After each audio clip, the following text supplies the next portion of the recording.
Your place is in the kitchen. She said it with a smile. Layla, my brother's perfect little trophy wife, sitting across from me in a glittering gold dress she didn't pay for, sipping from a champagne flute I helped fund, thinking she just made the joke of the night. The table roared with laughter. My brother, Jason, slapped the table like it was the funniest thing he'd ever heard. Even my dad smirked. And me? I sat there, perfectly still, not blinking, not laughing, because I wasn't shocked. I was done. My name is Emily, and from wherever you're watching this, stay with me. Because let me ask you something. Have you ever been reduced to a joke by the very people you built an empire for? Because that's what this was. They didn't see me. They saw a chair filler. A background character. A woman with spreadsheets. Not the one who made the entire deal happen. The banquet was held at the Westin Hotel Ballroom. Crystal chandeliers. Velvet drapes. $400 a plate catering. All for one reason. To celebrate Jason's company closing the biggest real estate deal in our family's history. What no one at that table knew. The deal wasn't his. It was mine. I built it in silence over 11 months. Used a shell LLC so no one knew I was the strategist behind the scenes. Negotiated every term from Dubai to Denver, all under a code name. Why? Because I wanted to see how far they'd go in erasing me. They didn't disappoint. Layla leaned forward after her comment, feigning sweetness. I mean, you do make the best casserole. Jason always says so. My mother chuckled. Well, she is single. She's got time to cook. That was it. No more warning shots. No more silent loyalty. I pulled out my phone, dialed one number, held it to my ear. Hi. Yeah, terminate the contract. Immediate withdrawal. Let them scramble. Then I hung up. Silence hit the table like a glass shattering. My father blinked. Jason froze mid-bite. Layla tilted her head, confused. What do you mean, terminate? Jason asked, voice suddenly tight. I stood up slowly, placed my napkin on the table, and tapped the champagne glass with my fork. The ballroom quieted. Everyone turned.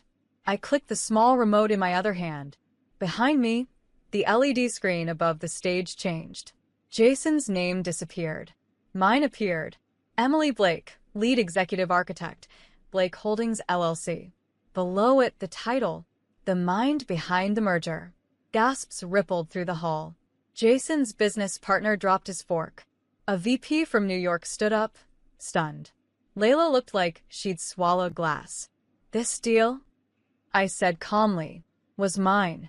The contracts, the capital, the client relationships. Jason was just the messenger. Then I turned to my brother. And now, thanks to a single phone call, it's gone. I smiled softly. I hope your wife likes kitchens. Because you're about to be cooking your own meals with no deal left to serve. I walked away. Not angry, not hurt, just free. Because when you've carried an empire on your back and they still call you just a woman, you don't fight. You flip the entire table. I didn't even make it out of the hotel lobby before my phone started vibrating like a hive on fire. Jason. Dad. Even Layla, calling from a blocked number. I didn't answer. I didn't need to. Because for the first time in my life, they were feeling something I knew intimately. Panic. The moment I stepped into the car, my assistant, Rachel, turned to me from the driver's seat with a grin. So, that went well. I exhaled slowly and stared out the window. 11 months of strategy unraveled in 11 seconds. Exactly how I planned it. See, this wasn't about just embarrassment. This was about a pattern, one I finally decided to break. For years, I'd been the smart sister, the organized one, the quiet achiever. Translation? The one they could dump tasks on, take credit for, and then shove into the background. My dad always praised Jason at family dinners like I wasn't sitting 2 chairs down with a master's degree and $100 million under management. Jason never once corrected him. And Layla? She loved making those side comments. Emily's great with paperwork. Emily doesn't need the spotlight. Emily's just not built for the front line. Right. Because I wasn't loud. I was lethal. And they never saw it coming. You're probably wondering why now. Why burn it all down at a public gala? Because the final straw wasn't business. It was family. 2 weeks earlier, I overheard my mother on speakerphone while I was dropping off some papers at their house. She was talking to Aunt Denise about the upcoming deal. Jason's finally stepping up. Thank God. We were so worried Emily would try to get involved. She's just not built for leadership. She doesn't understand men's work. I stood there in the hallway, hearing every word. My own mother.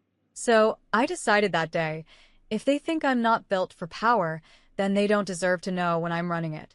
The Blake Holdings deal was structured brilliantly. 3 holding companies, 2 offshore accounts. Every thread led to me. And not once did they think to ask who the real architect was. Jason just showed up to meetings, smiled, repeated my words, and soaked up applause. He didn't know I was recording everything. The calls, the emails, the backdoor commission he was trying to sneak through Layla's fake consulting firm. When he signed the deal's public face to himself, thinking he'd outsmarted me, I let him. Because the real power wasn't in the name. It was in the control. And I had every clause, every exit option, every leverage point in my hands. So when Layla told me to get back to the kitchen, she wasn't just insulting me. She was throwing gasoline on a bonfire she didn't even see. The next morning, the company's board called an emergency session. The merger was gone. Investors pulled out. Stock dipped. And Jason? He wasn't picking up the phone anymore. But the best part? The silence. Because for once, the ones who used to speak over me had nothing left to say. No defense. No spin. Just the haunting realization that the woman they dismissed had dismissed them. And I wasn't even finished. Because every empire leaves a trail. And I was about to show the world exactly who laid the bricks beneath theirs. Jason didn't show up at the office the next day. But Layla did. In designer heels, with oversized sunglasses, like she was starring in a reality show no one had asked for. She walked into Blake Holdings, my company, not his, like she owned it, marched right up to the front desk and demanded to see whoever's in charge of this mess. The receptionist, bless her, barely glanced up before saying, Sure. Ms. Blake is expecting you. Layla blinked. Wait. Emily? Emily's in charge. Always has been, my assistant Rachel said, stepping out of the elevator. You're just very late to the reveal. She followed us in, her confidence visibly cracking.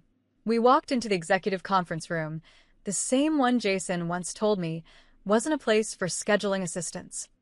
I sat at the head of the table. Rachel handed me the file. Layla remained standing, arms folded tight across her designer blouse. I think there's been some kind of mistake, she said, voice clipped. Jason was just trying to. I held up a finger. Jason tried to steal millions in deal commissions by using your fake consultancy to launder payouts from foreign contractors. She froze. So I opened the folder and laid out the evidence. Wire transfers. Email threads. A signed NDA from a developer in Munich who flipped the whole scheme the second we offered immunity. He really thought no one would trace it. But I did. Months ago. She looked like she wanted to scream. Instead, she whispered, Why didn't you stop it earlier? Because I wanted to see how deep it would go. Then I leaned forward, elbows on the table. And because I wanted everyone to see what happens when people confuse quiet with weak. Later that evening, I got a call from my father. He didn't say hello. He just sighed. You embarrassed this family, Emily. No, Dad. I said calmly. I exposed it. You didn't have to do it like that. Didn't I? After all these years of carrying Jason's messes, funding your retirement plan, pretending like your boys' club wasn't suffocating, you think I owe you subtlety? Silence. You could have at least warned us. You warned me my whole life that I wasn't built for this. I just finally believed you long enough to flip the script. I hung up, blocked the number, and poured myself a glass of wine. Because the thing about letting others take credit? Eventually they choke on it. The media caught wind within 48 hours. Real deal architect behind Blake Holdings revealed as Emily Blake. Fraud investigation looms over failed merger. CEO's sister steps forward. And my favorite headline of all, the woman in the kitchen? She owned the whole restaurant. Investors flooded in. Clients I hadn't heard from in years suddenly admired my long game. I didn't need their validation, but I took their funding and built something bigger, bolder. With my name on the door this time. Jason? His accounts were frozen pending investigation. Layla filed for divorce within the month.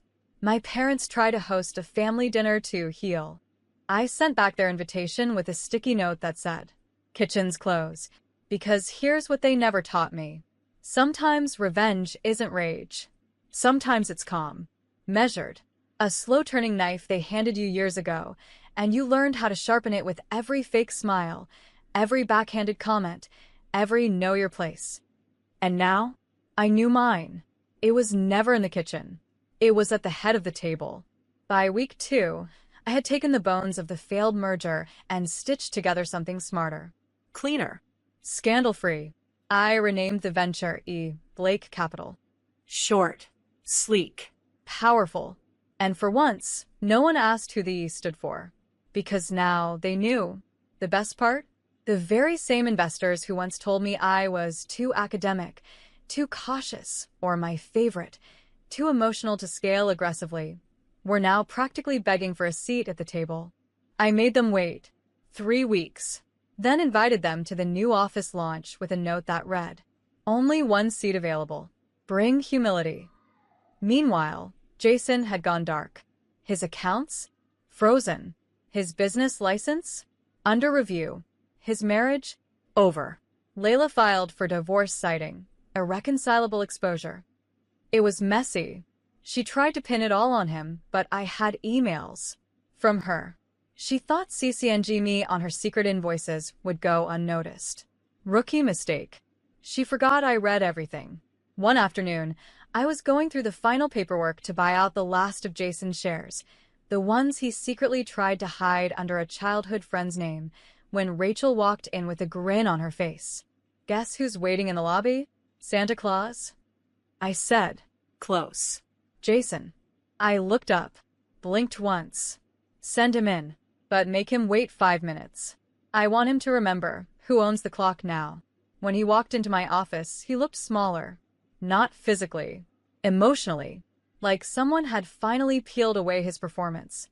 Same tailored suit, same gelled hair. But now? He wasn't sitting at the head of the table. He was asking for it. I just wanted to talk." "You mean confess? Apologize? Or beg?" He flinched. "I didn't know the deal was yours." I swear. "I thought you were just helping." "Helping?" I repeated flat. "As in, working 70-hour weeks for free while you collected praise?" "I didn't mean to cut you out." "Jason, you didn't cut me out. You stood on a stage and lit the whole bridge on fire while smiling in my face." He shifted in his seat. Looked like he might cry. But I didn't move. Because this was the face I'd seen behind closed doors my whole life, the one that showed up only when consequences did. "So what now?" he asked. "You're just going to erase me from the company?" "No," I said. "You already did that yourself. I'm just making it official." He stood to leave. Paused at the door. "Dad's disappointed, you know. He's been disappointed in me since I was born without a Y chromosome. I'm good." That night, I walked through the new office again. Just me and the soft hum of fresh lights. The name Blake Capital gleamed above the glass entry. And I remembered how Jason once told me, "You're good at research, Em. But no one invests in spreadsheets." Turns out, they do when the spreadsheets start buying buildings. The empire they tried to ignore? I rebuilt it, smarter, cleaner, stronger. And this time, I didn't need applause. I just needed silence loud enough for them to hear me win. By the end of the quarter, Blake Capital had closed 3 high-profile development projects, 2 of which Jason had previously pitched and failed to secure. Investors loved the rebrand. Media outlets were calling me the silent architect. And I'll admit it, the irony made me smirk. I was the same woman they once called too analytical to lead. Now? I was rewriting their business textbooks in real time. But the real moment, the one I'd been waiting for, came when the family's legacy firm, Blake and Sons Holdings, called an emergency board meeting. And guess what? They invited me. Not because they wanted to, because they had to. I showed up 5 minutes early in a navy suit. Clean lines, no jewelry. Let them shine with their fake Rolexes and fading titles. My mother sat stiffly at the far end of the table, like she didn't recognize the woman who used to take notes and refill coffee during these very meetings. Jason was there too, but he wouldn't meet my eyes. He looked like he hadn't slept in days. Their attorney stood up and began. Due to the recent collapse of the Dubai deal and the dissolving partnerships tied to it, we're facing serious insolvency threats. We've asked Ms. Emily Blake here to... Ms. Blake. I cut in. That's funny. Didn't know I earned a title now. Silence. Go on, I said coolly. I'm curious what the people who pushed me out want from me now. Their CFO, the same man who once told me, "Let the boys handle this, sweetheart," cleared his throat. We'd like to propose a temporary merger with Blake Capital, a mutual integration to restore market confidence, and I laughed. Once. Sharp. Everyone turned. You're asking me to save the house that threw me out, and in return, I get what, a seat at the dinner table again? Emily, my father said sternly, this is your family. I locked eyes with him. Exactly. And that's why you never saw this coming. I stood up, opened my briefcase, and slid a folder across the table. Inside, a complete buyout offer. Signed. Funded. Legal. It wasn't a merger. It was a takeover. You have two choices, I said calmly. Take this deal, let your firm survive under my control, or let it rot and go bankrupt within 6 months. Your clients are already eyeing the exits. Jason's hands trembled as he reached for the papers. You're bluffing. I tapped my phone once, and the wall monitor behind me flickered to life. Client exit letters. Lawsuits pending. Withdrawal emails. Live. Timestamped. Verified. I don't bluff. I build. And rebuild. And if I have to, I bury what doesn't evolve. My mother finally spoke. We raised you better than this. I turned slowly to her. No. You raised me to serve. You taught me how to swallow pride and bake it into casseroles while the men feasted on my work. But I raised myself into someone who doesn't flinch anymore. They signed the deal by 5 p.m. I left the boardroom not as a visitor, but as the owner of the very legacy they denied me. Not to spite them, not for glory, but because sometimes the best revenge is giving people exactly what they said you weren't capable of, and doing it better than they ever imagined. 3 weeks after the takeover, I walked through the hallways of Blake & Sons Holdings. Only now it was Blake Holdings, Inc. I dropped the Sons. Not out of pettiness. Out of accuracy. There were no sons left standing. Jason had resigned quietly. Dad had taken an early advisory retirement, which meant I let him keep his office while I rewired every system he thought he understood. And me? I sat where he once told me I'd never belong. At the head of the table, with both the capital and the control. What they didn't know, I never wanted their approval. I wanted their absence, silence, space, and the kind of peace I could finally afford without begging for it. So I made one last move. I took the family house, the one we all grew up in, the one they tried to mortgage against my name without asking, and put it on the market. When my mother called to ask what was happening, I simply replied, "The house is being sold. You can box up your memories, or I'll have movers do it. Emily, you can't just erase where we raised you. You're right. I can't erase it, but I can sell it. I already did." I didn't even flinch, because that house never felt like mine. It was just the place I learned to stay quiet. I moved into a home I bought with my own name, no shared deed, no inherited guilt. Downtown loft, clean architecture, sunlight pouring in, a small garden on the balcony, just rosemary, mint, and basil. The smell of growth. Control. Simplicity. No sticky notes on the fridge telling me what I owed. No laughter at my expense at dinner. Just peace. One evening, as I was organizing my books, I came across a small box from my old storage. It had dust, but it hummed with memory. Inside, a note I'd written to myself when I was 19. If they ever make you feel small again, Build something so big they have to use your name just to stay standing. I smiled. I had built it. And I didn't just use my name.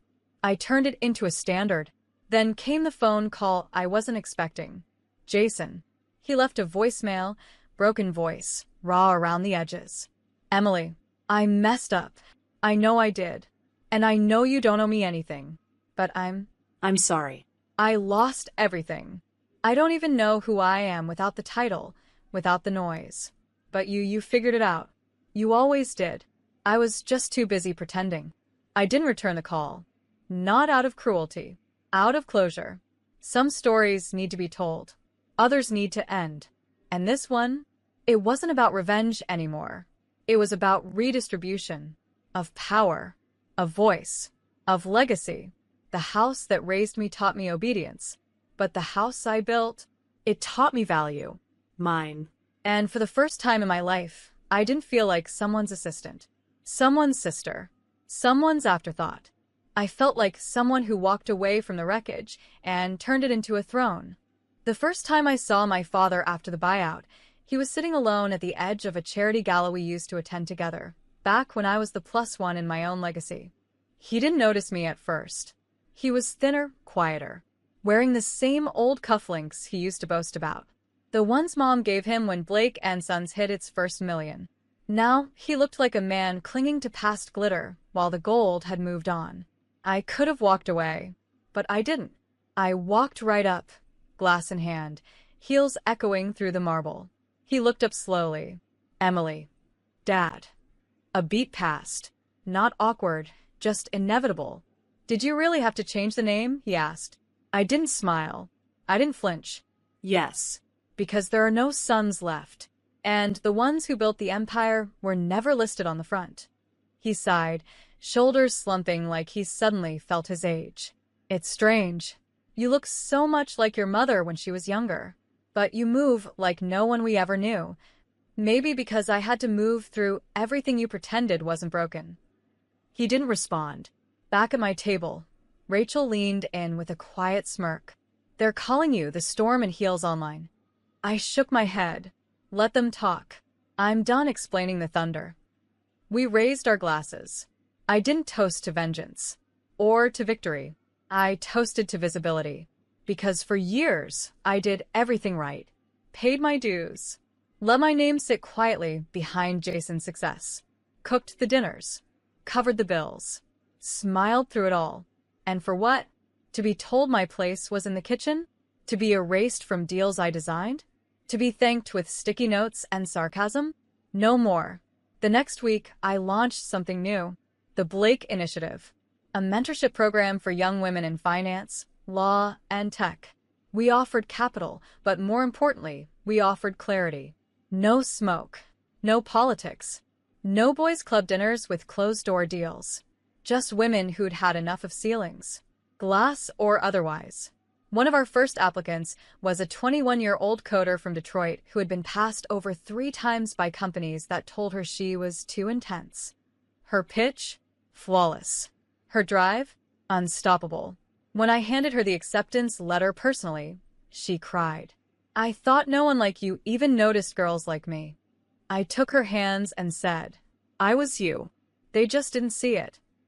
That night, I walked home alone through the city. Not lonely, just full. Full of the kind of peace that comes when the storm passes, and the only sound left is your own breath, steady, unshaken, and finally heard. At a red light, a billboard caught my eye. My face. Above it. She didn't ask for a seat at the table. She built her own. Below it, Emily Blake, founder and CEO, E. Blake Capital. I stood there a long time, not to admire it, but to remember the girl who once looked for her name in the credits and never found it. Now? I was the headline and the fine print. The housewarming party at my new place wasn't loud. It wasn't extravagant. It was intentional. Real friends. Real colleagues. No filtered relatives. No obligations masked as loyalty. Just light jazz, a skyline view, and the sound of people genuinely laughing, not at me, not above me, with me. Someone tapped a glass for a toast. Rachel smiled. You all know her as Emily Blake, CEO, strategist, boardroom assassin.